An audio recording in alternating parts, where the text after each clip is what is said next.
Ah, Papua, pulau terbesar kedua di dunia. Luasnya hanya dikalahkan oleh Greenland. Sebuah bentang alam yang seolah tak pernah kehabisan cerita paling menarik bagi dunia. Disinilah hutan-hutan purba masih berdiri, lembab, sunyi, dan menyimpan makhluk-makhluk yang bagi manusia terasa hampir mustahil. Disinilah burung-burung dari surga bersarang. Burung yang kita kenal sebagai cendrawasih. Burung-burung ini bukan sekedar mengepakkan sayap untuk terbang. Mereka menari. Mereka memamerkan warna.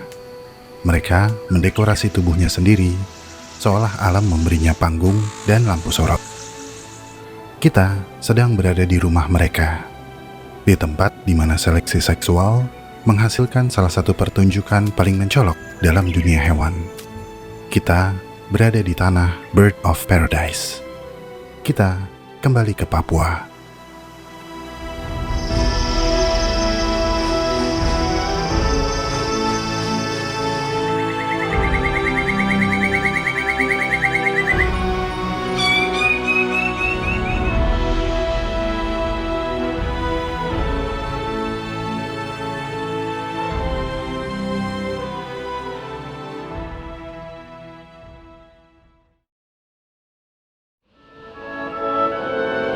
Kisah cendrawasih pertama kali mengguncang imajinasi dunia barat pada tahun 1522.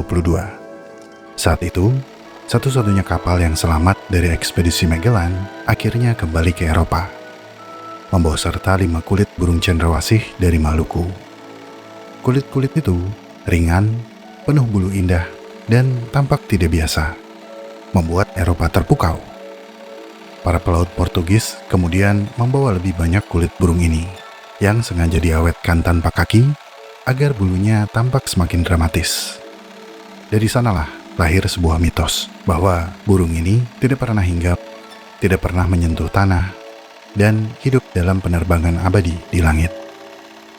Mitos burung tanpa kaki itu bertahan selama berabad-abad, hingga pada tahun 1758 ketika Carl Linnaeus menerbitkan deskripsi ilmiah pertama untuk burung cendrawasih besar.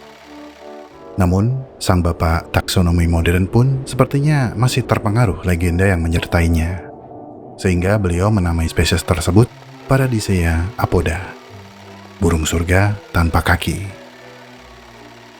Seiring meredupnya mitos dan menguatnya peran sains, dunia akhirnya mulai mengenal siapa sebenarnya burung cendrawasih itu. Mereka adalah anggota famili Paradiseidae yang hidup terutama di Papua, Australia Timur, dan sebagian wilayah Maluku. Ada sekitar 45 spesies dalam 17 genus, menjadikan kawasan ini salah satu pusat keajaiban evolusi yang paling luar biasa di bumi. Sebagian besar spesies cendrawasih memperlihatkan perbedaan yang mencolok antara jantan dan betina. Betina umumnya memiliki bulu yang kusam dan samar, sementara jantan tampil dengan warna-warna ngejreng, ekor panjang, hiasan bulu yang aneh, dan tarian yang rumit. Semuanya demi satu tujuan, yaitu memikat betina. Namun, pada beberapa spesies yang bersifat monogami, perbedaan tubuh tidak terlalu mencolok. Jantan dan betina tampil lebih serupa, lebih humble, lebih sederhana. Seolah keindahan tak lagi harus dipertontonkan secara berlebihan. Sebagian besar cendrawasih hidup di hutan tropis Papua pada ketinggian sekitar 1.000 hingga 2.000 meter. Sementara beberapa lainnya endemik di pulau-pulau kecil yang terisolasi. Tapi sayangnya, keunikan itu jugalah yang membuat mereka rapuh. Perburuan dan hilangnya hutan kini menjadi ancaman nyata bagi banyak spesies burung surga ini. Sebelum mereka punah, mari kita lihat lebih dekat berbagai spesies unik dari cendrawasih, sang burung surga.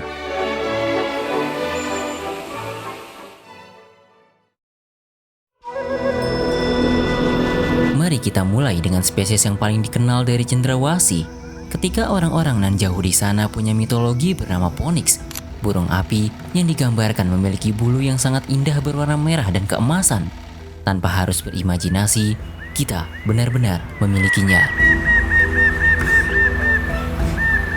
Dikenal dengan bulu jingga, marun, dan kuning yang mencolok, lengkap dengan untaian bulu kuning putih pada bagian sisi tubuh seperti ponyx yang memancarkan apinya. Genus Paradisea memiliki 6 spesies dengan penampilan yang tidak kalah uniknya. Ditemukan di Pulau Papua dan pulau kecil di sekitarnya. Dalam genus inilah spesies cendrawasih yang paling pertama diberi nama ilmiah berada. Ia adalah cendrawasih kuning besar yang merupakan salah satu spesies terbesar dalam keluarga cendrawasih. Ukuran tubuhnya dapat mencapai lebih dari 40 cm. Burung dengan bulu lebih sederhana ini bukanlah burung muda yang belum dewasa, melainkan adalah sang betina. Dalam dunia burung, seringkali jantanlah yang justru cantik dan menawan. Namun, jangan meremehkan peran betina, karena merekalah yang memaksa jantan untuk memiliki bulu seindah ini. Semuanya akan dibuktikan saat pertunjukan kawin dimulai. Di kanopi hutan hujan yang tinggi, jauh dari hiruk pikuk dunia manusia, alam tengah menggelar sebuah audisi paling selektif yang pernah ada. Di atas tanah hutan, pada pohon-pohon tertentu, para jantan berkumpul membentuk sebuah arena alami yang disebut lek, sebuah lapangan pertunjukan. Mereka tidak menari sendirian, melainkan berdampingan, seolah saling menantang satu sama lain. Di tempat bertengger sekunder, para pejantan mengepakkan sayap dengan cepat dan menarik perhatian. Kemudian, satu persatu, mereka berpindah ke tempat bertengger utama.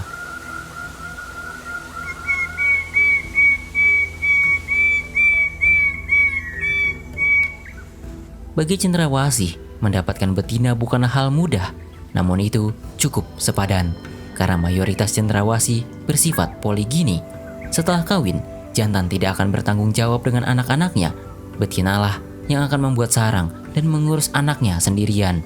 Oleh karena itu, gen terbaik dibutuhkan. Tarian-tarian ini juga menjadi pertanda akan kebugaran sang jantan. Hanya jantan yang paling bugarlah yang akan dipilih agar kelak menghasilkan keturunan yang sehat. Ada sebuah negara kecil bernama Republic of Trinidad and Tobago. Letaknya jauh di benua Amerika Selatan, namun negara ini punya satu pulau bernama Little Tobago yang anehnya juga dikenal dengan Pulau Cendrawasih. Usut punya usut, ternyata itu semua berawal pada sekitar awal dekade 1900-an. Seorang berkebangsaan Inggris, Sir William Ingram, membawa burung cendrawasih ke sana dengan alasan ingin menyelamatkan spesies ini dari kepunahan akibat perburuan berlebihan untuk perdagangan bulu. Namun, upayanya tidak berhasil. Burung cendrawasih sudah tidak ada lagi di Pulau Little Tobago.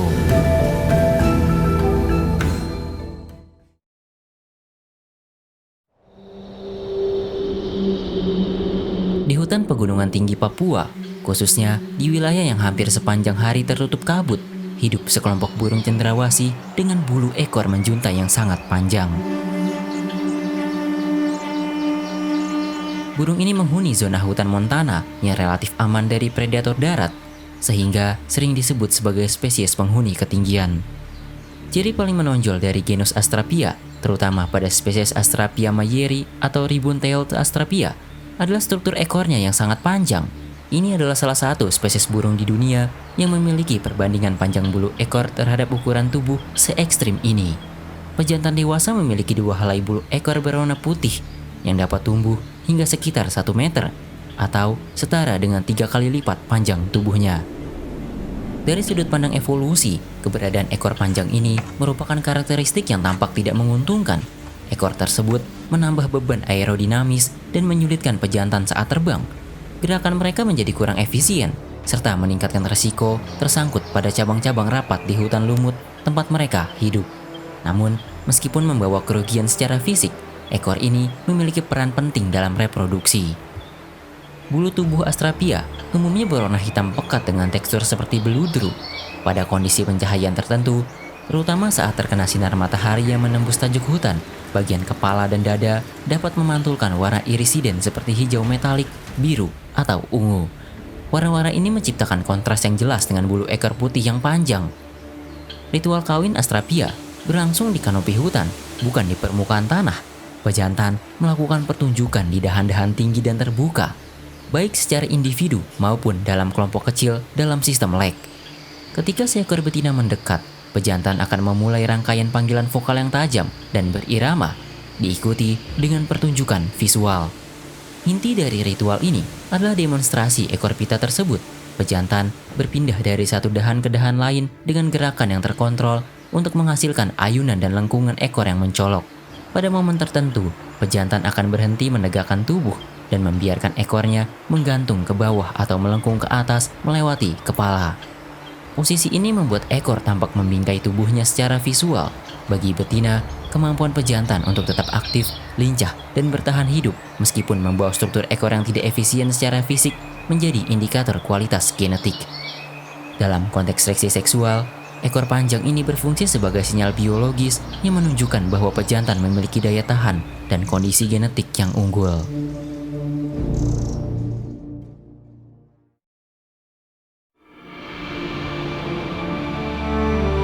Masih di hutan dataran tinggi di pegunungan Papua, di sini juga hidup burung cendrawasih besar yang ukurannya mendandingi cendrawasih kuning. Hanya terdapat 2 spesies dalam genus ini, dikenal sebagai sicklebill atau burung berparuh sabit. Kita menemukan bentuk adaptasi yang berbeda namun sama pentingnya. Ciri utama pada genus ini adalah paruhnya yang panjang, ramping, dan melengkung tajam ke bawah. Struktur paruh ini berfungsi sebagai alat khusus untuk menjangkau serangga dan arthropoda yang bersembunyi di dalam celah kulit kayu atau di antara lapisan lumut tebal, sehingga berperan langsung dalam strategi mencari makan. Keunikan genus Epimachus tidak hanya terletak pada paruhnya, tetapi juga pada perubahan bentuk tubuh yang terjadi saat ritual kawin, sebagaimana terlihat pada spesies seperti Black Sicklebill atau Brown Sicklebill. Dalam kondisi normal, pejantan tampak sebagai burung berukuran besar dengan bulu dominan berwarna hitam dan ekor panjang yang meruncing.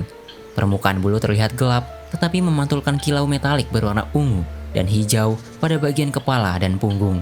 Di balik sayapnya, terdapat bulu hias di sisi dada atau bulu pektoral yang biasanya tersembunyi dan hanya dikembangkan saat pertunjukan kawin. Ritual kawin Epimachus merupakan bentuk demonstrasi visual yang sangat kontras dengan penampilan normalnya. Aktivitas ini umumnya dimulai pada pagi hari dan diawali dengan vokalisasi yang keras dan khas. Suara yang dihasilkan berupa rangkaian bunyi tajam dan berulang, berfungsi untuk menarik perhatian betina dari jarak jauh dan menandai lokasi pejantan.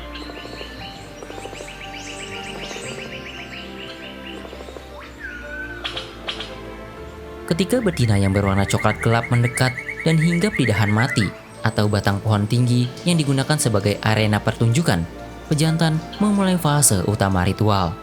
Ia berdiri tegak secara vertikal, kemudian mengembangkan bulu-bulu dada dan sayap ke atas serta ke samping.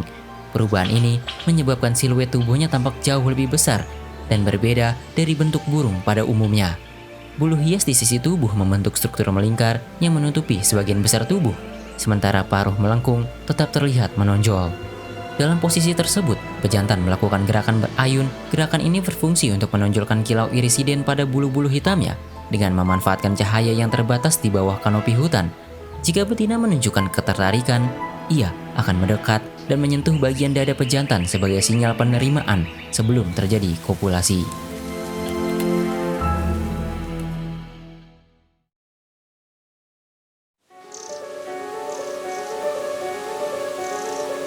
Menyeberang sedikit ke wilayah hutan hujan daratan rendah hingga hutan pegunungan yang lebih rendah. Di sini hidup burung cendrawasih lain yang juga berbulu hitam. Ada 4 spesies dalam genus ini. Mereka tidak hanya ditemukan di Pulau Papua, tapi juga Australia. Dalam bahasa Inggris, burung ini dikenal dengan nama Riflebird karena kemiripan warna bulu hitamnya dengan seragam pasukan senapan Inggris pada masa kolonial, atau dari karakter suara panggilannya yang tajam dan keras. Secara umum, burung dari genus ini memiliki penampilan dengan dominasi bulu hitam pekat yang memberi kesan permukaan seperti beludru. Pada batang pohon mati yang tegak, disinilah sang jantan menggelar pertunjukan tarinya, sebuah ritual kawin yang dikenal luas sebagai tarian hands up. Ketika betina yang berwarna coklat jauh dari keindahan bulu hadir, pejantan merentangkan kedua sayapnya ke atas hingga membentuk lengkungan setengah lingkaran. Pada posisi ini, kepala jantan disembunyikan di balik sayap yang ditundukkan ke belakang, sehingga siluet yang terlihat oleh betina menyerupai kipas hitam besar dengan gorget berkilau di bagian tengah.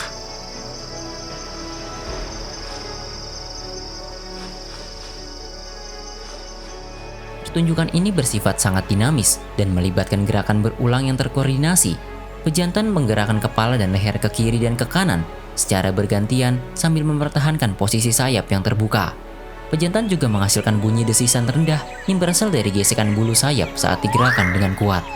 Betina biasanya mengamati pertunjukan dari jarak yang sangat dekat, seringkali tepat di depan pejantan. Sebagai respon, pejantan meningkatkan intensitas gerakan dan mempertahankan posisi sayap terbuka untuk waktu yang lebih lama. Pada tahap akhir, pejantan membuka paruhnya lebar-lebar untuk memperlihatkan bagian dalam mulut berwarna kuning cerah yang menciptakan kontras kuat dengan bulu hitam di tubuhnya. Seluruh rangkaian tarian ini menuntut stamina dan koordinasi tinggi karena pejantan harus menjaga postur yang melelahkan sambil terus melakukan gerakan ritmis sebagai bagian dari proses seleksi seksual yang sudah berevolusi selama jutaan tahun.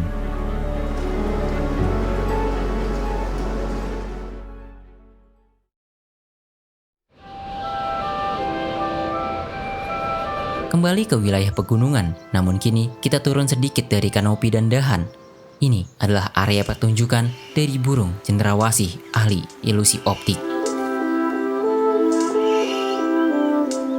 Apa yang dilihat ini bukanlah AI, namun kejadian sungguhan dalam dunia avifauna. Mungkin tidak ada genus cendrawasih yang mendapatkan popularitas viral di era modern sebesar Lophorina atau yang dikenal sebagai Super Bird of Paradise. Genus ini sekarang telah dipecah menjadi beberapa spesies yang semuanya endemik, hanya ditemukan di Pulau Papua. Secara fisik, Lophorina adalah burung berukuran kecil hingga sedang. Pejantan memiliki jubah bulu hitam di punggung yang bisa dikembangkan ke atas dan perisai dada berwarna biru neon metalik yang sangat cerah. Bulu hitam mereka memiliki struktur mikroskopis khusus yang mampu menyerap hingga 99,95% cahaya sehingga menciptakan efek Fanta Black. Ini berarti ketika mereka mengembangkan bulunya, kontur tubuh mereka menghilang dan menyisakan siluet hitam 2 dimensi yang menyerap segala sesuatu di sekitarnya. Ritual kawin mereka berlangsung di arena yang dipersiapkan secara khusus. Pejantan terlebih dahulu membersihkan permukaan batang kayu tumbang atau dahan rendah yang digunakan sebagai lokasi pertunjukan dengan menyingkirkan dedaunan dan kotoran. Ketika betina mendekat, pejantan segera mengembangkan jubah punggungnya hingga menyatu secara visual dengan perisai dada. Perubahan ini menghasilkan bentuk geometris yang sangat berbeda dari siluet burung pada umumnya, dengan 2 bintik biru yang tampak seperti mata dan bidang biru di bagian bawah yang menyerupai mulut. Setelah transformasi, pejantan bergerak aktif mengitari betina dengan langkah kaki cepat dan berirama.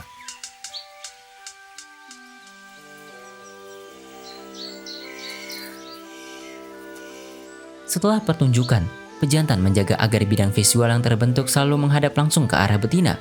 Ini adalah proses panjang dan berat yang harus dilakukan pejantan, karena ternyata betina sangat pilih-pilih untuk menaruh cintanya. Pertunjukan ini dapat berlangsung hingga berjam-jam, bahkan ada penelitian yang menunjukkan betina dapat menolak 15 hingga 20 jantan sebelum akhirnya memutuskan untuk jatuh cinta kepada siapa. Dalam dunia hewan, pertarungan merebutkan cinta tidak jarang memang penuh perjuangan.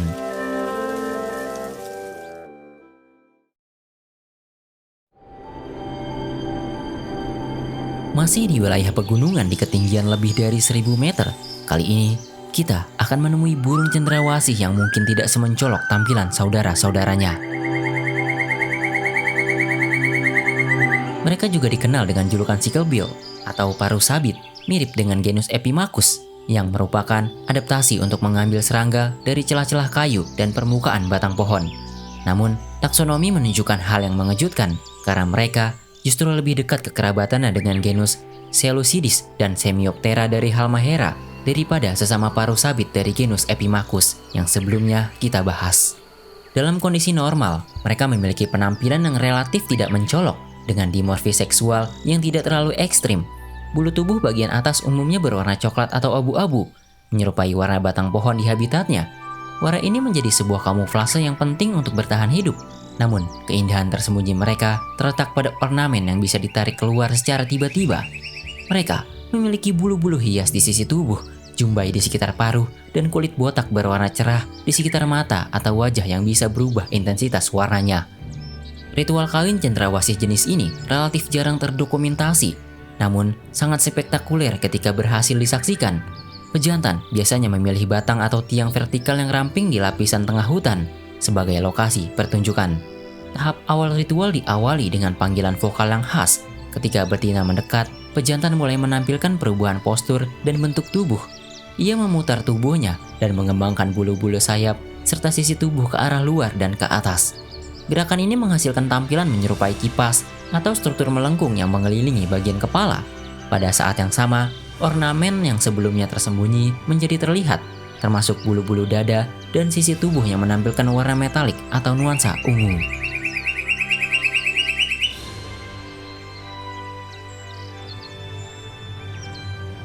Salah satu aspek penting dalam ritual ini adalah penggunaan ornamen wajah.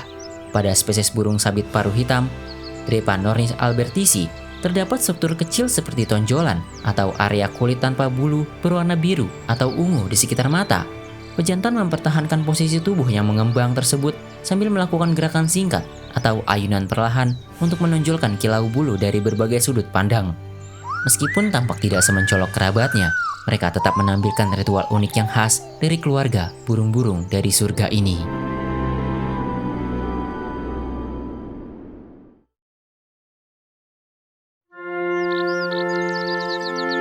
Mari kita tinggalkan sejenak para penghuni hutan pegunungan dan perlahan menuruni lereng menuju daratan yang lebih rendah.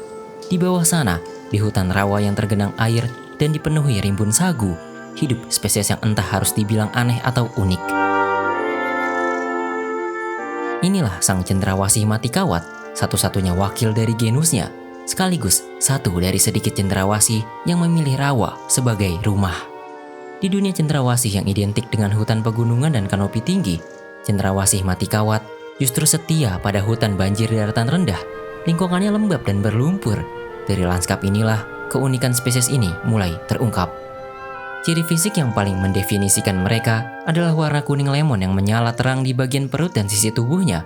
Warna ini kontras dengan kepala dan dada hitam berludru. Namun, fitur yang memberinya nama unik adalah 12 kawat hitam yang melengkung keluar dari ujung bulu-bulu kuning di sisi tubuhnya. Kawat ini sebenarnya adalah racis atau tulang bulu yang memanjang tanpa barbs atau helai bulu yang melengkung ke depan menuju arah kepala burung. Keberadaan racis bukan sekedar untuk tampilan keindahan seperti cendrawasih yang lain, tapi ada fungsi yang membuat spesies ini unik. Selain itu, mereka memiliki kaki berwarna merah muda cerah yang besar dan kuat sebagai sebuah adaptasi untuk mencengkram dahan-dahan vertikal yang licin di hutan rawa. Disinilah letak keunikan ritual kawin mereka. Dengan memanfaatkan batang pohon mati yang berdiri tegak di area rawa, pejantan menggunakan batang ini sebagai lokasi pertunjukan dan mempertahankannya dalam jangka waktu lama. Lokasi tersebut umumnya terbuka dan terkena sinar matahari langsung, sehingga warna kuning tubuh pejantan terlihat jelas dari kejauhan. Ketika betina mendekat, pejantan tidak langsung memulai tarian. Ia terlebih dahulu melakukan gerakan naik dan turun pada batang untuk menunjukkan kekuatan kaki dan kemampuan mencengkram. Tahap utama ritual dimulai saat betina hinggap di bagian atas batang yang sama. Pejantan kemudian mengembangkan bulu kuning di sisi tubuh dan melakukan serangkaian gerakan tubuh ke samping serta naik turun secara terkontrol.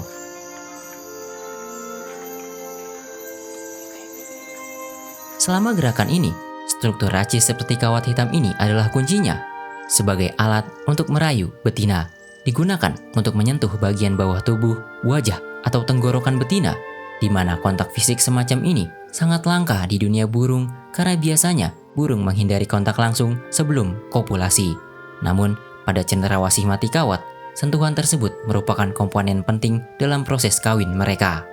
Rangsangan taktil yang dihasilkan diduga memberikan informasi sensorik kepada betina mengenai kondisi dan kualitas pejantan. Selama interaksi tersebut, pejantan juga menghasilkan suara khas berulang kali. Pemandangan burung kuning cerah yang menari di tengah rawa hijau sambil menyentuh pasangannya dengan ekor kawatnya adalah salah satu tontonan paling eksotis di alam Papua.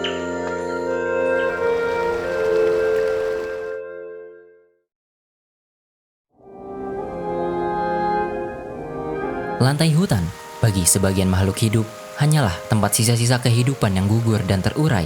Tumpukan daun kering, ranting patah, dan lumut lembab yang perlahan kembali menjadi tanah.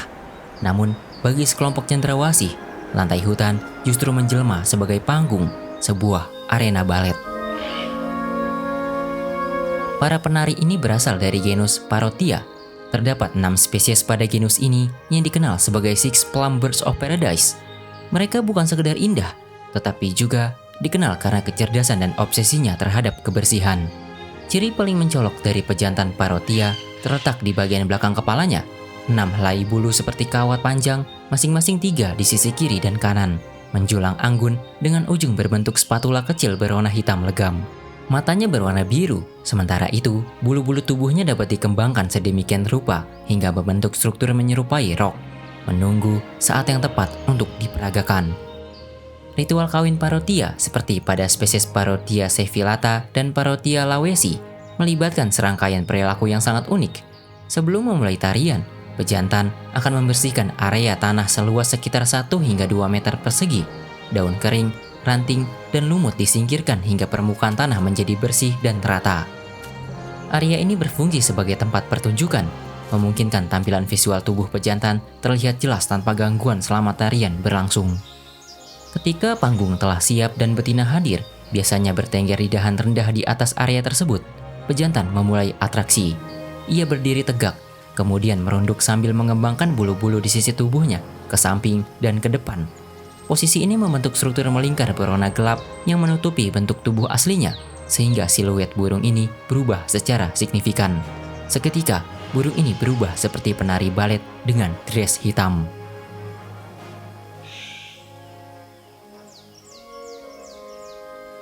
Tarian Parotia ditandai oleh gerakan kepala yang cepat dan terkoordinasi.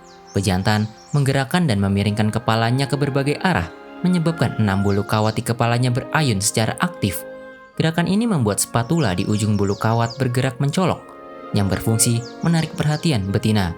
Pada beberapa spesies seperti Parotia lawesi, pejantan juga mampu mengubah warna matanya dari biru menjadi kuning secara cepat dalam fase puncak tarian. Perubahan warna ini merupakan respon fisiologis yang hingga kini masih menjadi objek penelitian ilmiah. Gerakan kaki pejantan juga sangat terkontrol dan lincah. Ia bergerak ke samping, maju, dan mundur sambil mempertahankan posisi bulu tubuh yang menggembang. Keseluruhan tarian merupakan demonstrasi koordinasi motorik yang kompleks. Betina akan mengamati dan mengevaluasi berbagai aspek pertunjukan, termasuk kebersihan area, simetris tampilan bulu, kelincahan gerakan kepala dan kaki, serta perubahan warna mata. Pejantan dengan performa paling optimal memiliki peluang tertinggi untuk dipilih sebagai pasangan kawin.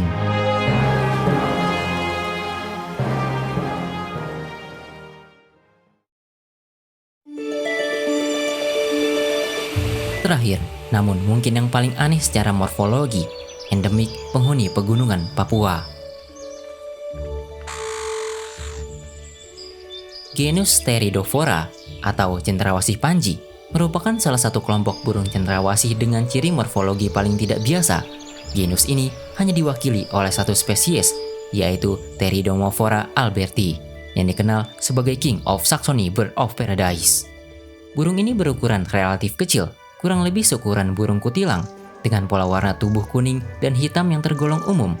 Namun, ia memiliki fitur yang membuatnya tampak seperti makhluk dari planet lain, yaitu 2 bulu kepala atau occipital plumes yang sangat panjang. Bulu ini bisa mencapai panjang 50 cm dan tumbuh dari belakang matanya. Bulu ini sama sekali tidak seperti bulu burung pada umumnya. Permukaannya kaku, menyerupai bahan keras seperti plastik atau enamel. Warna bulu ini biru cerah pada satu sisi dan coklat pada sisi lainnya, serta dilengkapi dengan deretan struktur kecil berbentuk bendera di sepanjang batangnya. Bulu ini begitu panjang, sehingga ketika burung ini diam, bulu tersebut menjuntai sampai jatuh ke belakang ekornya. Anehnya, mereka memiliki kontrol otot yang luar biasa terhadap 2 bulu ini. Ia bisa menggerakkannya secara independen, memutarnya atau menegakkannya ke depan sesuka hati. Ritual kawin King of Saxony berpusat pada pameran antena raksasa ini. Pejantan akan memilih dahan yang sangat tinggi di lapisan kanopi terbuka, berbeda dengan Parotia yang diam di tanah. Pteridomorpha ingin dilihat oleh seluruh hutan. Ia akan memulainya dengan vokalisasi yang sangat aneh. Suaranya terdengar bukan seperti suara burung, melainkan seperti desis statis radio atau suara listrik tegangan tinggi yang semakin lama semakin keras. Saat betina mendekat, aksi pun dimulai. Pejantan akan berjongkok dan mulai memantul-mantulkan tubuhnya ke atas dahan dengan ritme yang cepat. Bersamaan dengan itu, ia akan mengayunkan kedua bulu kepalanya ke depan hingga membentuk huruf V raksasa di atas kepalanya. Kemudian, ia memutarkannya ke belakang dan mengibaskannya ke samping. Gerakan ini menciptakan efek visual yang memusingkan, seolah-olah ada dua panji biru yang sedang melambai-lambai. Untuk meningkatkan kontras visual, pejantan juga mengembangkan bulu punggungnya yang berwarna gelap, sehingga bulu kepala berwarna biru terlihat lebih menonjol.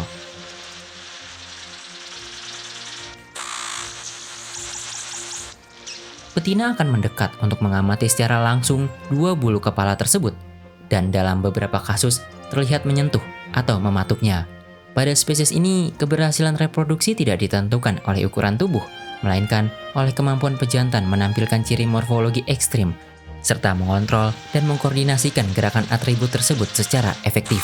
Adaptasi inilah yang menjadi faktor utama dalam seleksi seksual pada King of Saxony Bird of Paradise di hutan Papua yang telah membentuk mereka menjadi seperti ini.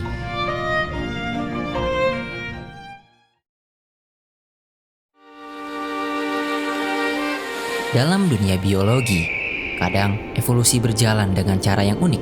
Bukan hanya yang tangguh yang berhasil memenangkan seleksi alam, tapi juga mereka yang cantik. Bagi Pulau Papua, julukan surga tidak hanya untuk keindahan tempatnya, namun juga makhluk yang menghuninya. Bukan hanya ungkapan hiperbola, tapi sains juga mencatatnya. Dalam nama ilmiah mereka berasal dari keluarga Paradiseidae yang punya makna sama dengan kata paradise. Saat ini, cendrawasih masih hidup dengan bebas, terbang, dan melompat di antara pepohonan di sana. Tapi entah apakah akan terus seperti itu. Sekian dulu video kali ini.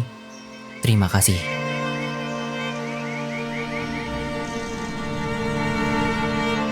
Di akhir video, mari kita bacakan pesan dari para donatur. Pertama dari Ingin Bangun Konservasi. Makasih videonya, semoga sukses dan orang Indo makin melek alam. Terima kasih banyak. Semoga konten ini bisa jadi langkah kecil agar kita semua makin peduli dan melek terhadap alam sekitar. Selanjutnya dari Umu Hadid. Mantep bang, semangat bikin kontennya. Suka nonton sama keluarga biar tambah wawasan.